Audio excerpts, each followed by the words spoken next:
This cultivar is extinct. In February of 1637, at an estate sale in the Dutch town of Alkmaar, a single bulb of a tulip called the Admirael van Enkhuizen was contracted for 5,200 guilders. A master craftsman earned about 300 guilders a year. So the arithmetic is roughly 17 years of wages for one bulb, which at that moment was buried in frozen ground and could not be dug up. The record proves the price was agreed. It does not prove anyone ever paid it. You have heard a version of this story, Holland Goes Mad. Weavers and chimney sweeps sell their houses to gamble on flowers. A sailor eats a bulb thinking it is an onion. Ruined men drown themselves in the canals. Those scenes come from satirical pamphlets and from writers copying each other for 400 years. They are not in the archive. What the archive shows is smaller and considerably stranger. A few hundred people, most of them already wealthy, traded promises for delivery the following summer. When the price broke, most of them simply refused to pay. Almost no money ever changed hands. So the crisis was not the destruction of a nation's wealth. It was the discovery that a Dutchman's word might not be worth anything. This is Empires and Interest. Subscribe, and next time we follow the century that chained money to metal and what it cost to break the chain. The flower explains the price. Tulips reached the Low Countries at the end of the 1500s, and the Dutch prized one kind above all others. The broken ones, streaked with flames and feathers of a second color, no two alike. Nobody then knew what caused it. Growers blamed the soil, the water, the moon. The cause was a virus, carried between plants by aphids, which disrupts the pigment in the upper layer of the petal so the color beneath shows through. The most beautiful tulips in Europe were, every one of them, diseased. That was not demonstrated until Dorothy Cayley's experiments in 1928, nearly 3 centuries after the market collapsed. And the disease did two things at once. It made the flower desirable. It also made the bulb harder to reproduce. A broken tulip cannot be grown from seed.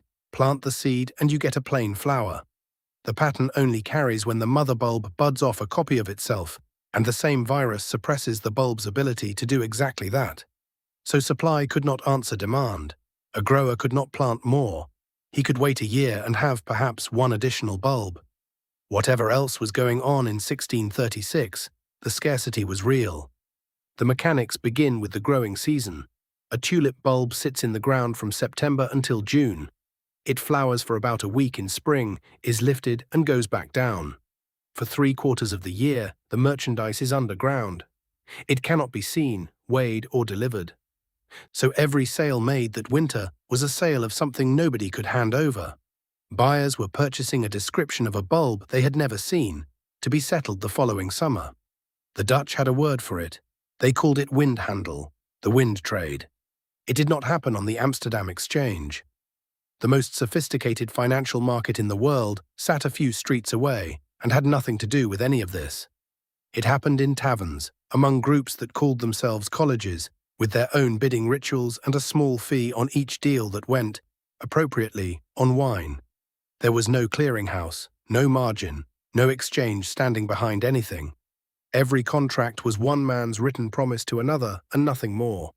Usually the buyer had no money and the seller had no bulb. Neither especially expected delivery.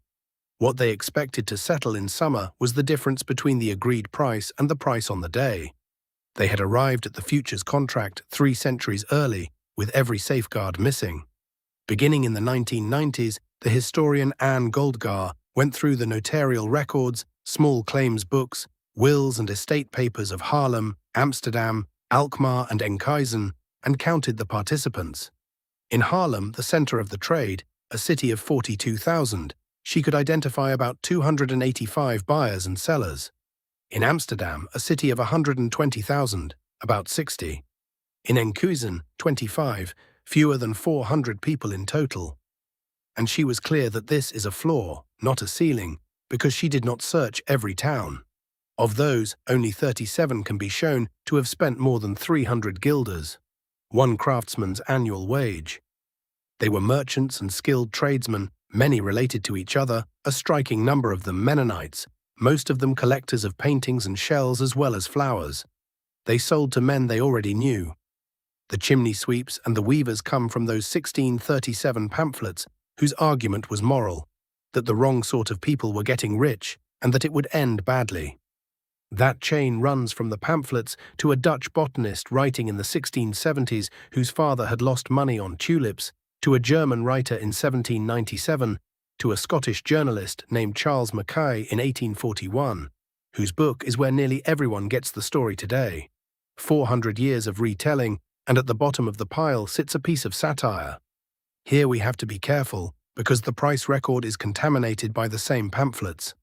Of the roughly 160 recorded bulb sales economists work from, about a third come from those satirical dialogues. The propaganda is not separable from the data.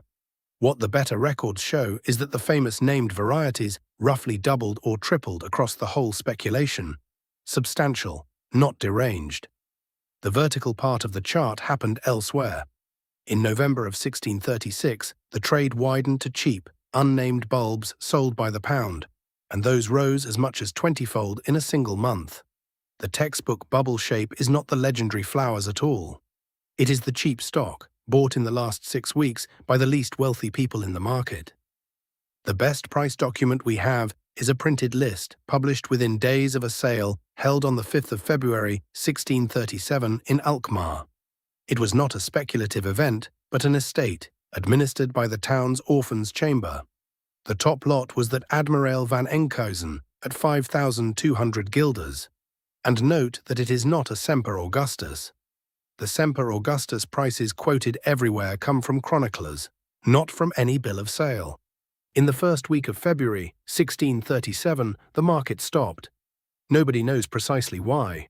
One recent hypothesis proposes that the shoots came up that week, and that the moment they did, everyone could see how large the crop would be.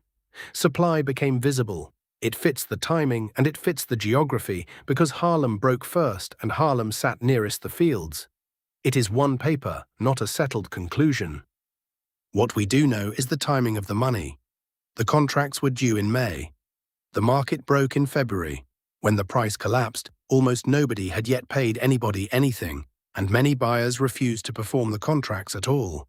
That does not mean nobody was hurt. Sellers lost proceeds they had counted on and claims they could not collect. There were fees paid, crops grown, and legal costs on both sides. But there was no destruction of national wealth because the wealth had never moved. The growers went to the authorities, who did not want the problem. Delegates meeting in Amsterdam proposed that a buyer could walk away for 10% of the contract price. The Provincial Court of Holland was asked to rule and declined, suggesting people settle it among themselves. The following year, Haarlem let buyers cancel for 3.5%, and other towns followed. Commissions were appointed. Disputes ground on into 1639. In the end, no tulip contract was enforced. And that is the damage. The Dutch Republic ran on credit, and its credit ran on reputation, because reputation made future trade possible. In one winter, several hundred well-known men in a small and densely connected society declined to keep their word, and the courts declined to make them. Goldgar's conclusion is the one worth keeping. The financial crisis touched very few people, but a whole network of values had been thrown into doubt. Which is why you will not find the ruined men. Goldgar found no drowned speculators and not one bankruptcy in those years that can be attributed to tulips. Where tulip traders appear in bankruptcy records at all, they tend to appear as buyers of other people's distressed assets. Take the most quoted detail of all, the list of goods supposedly traded for a single bulb. Wheat and rye, oxen, pigs and sheep, wine, beer, butter, cheese, a bed, a suit of clothes, a silver drinking cup. It appears in serious books as a transaction. It was never a transaction. It was a rhetorical device in a 1637 pamphlet, a list of what 2,500 guilders could otherwise buy, printed to shame the reader. A later writer mistook the list for an event, and it has been copied ever since. Mackay also tells us prices fell to 10% of their peak. There is a 10% in the record. It is the fee the delegates proposed for cancelling a contract. It looks a great deal like a footnote read as a market price. Whether any of this was a bubble is still disputed. Peter Garber argued that much of the decline resembles the ordinary depreciation of a rare bulb once supply grows. When two historians recently wrote a global history of financial bubbles, they left Tulip Mania out entirely. The market was thin and the wider damage negligible. The Semper Augustus is gone. Its infected line was always difficult to propagate, each generation weaker than the last, and eventually it disappeared altogether. What survives is not the flower, but the paintings and catalogue plates made while flowers like it still bloomed. Most striped tulips sold today reproduce the appearance through stable breeding, not infection. Tulip Mania did not ruin Holland. It left a narrower warning and a more useful one. A market can rest entirely on promises, for as long as the people making them and the institutions around them still treat those promises as binding. Next time on Empires and Interest, the century the world chained its money to metal on purpose and what it cost to break the chain.